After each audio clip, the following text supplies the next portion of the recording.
Вели 2 години затвор за тепачот на Данела Арсовска, командант Барути. Денеска судот му пресуди затворска казна од 2 години затвор. Сега, ниту сакам да се ситам на човеков, реши да нападне градоначалник пред камери за да заштити практично дивоградба во Чаир и така натаму, си се сноси со последиците. Што е суштината?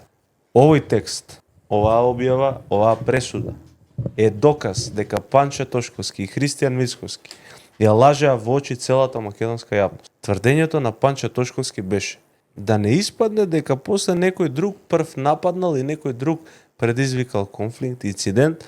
Сега, во судот се доставени снимки. Од тие снимки, судот утврдил дека Данела Арсовска е физички нападната од овој човек. Па министре, ја не знам што треба да се случи во оваа држава за вие да поднесете оставка.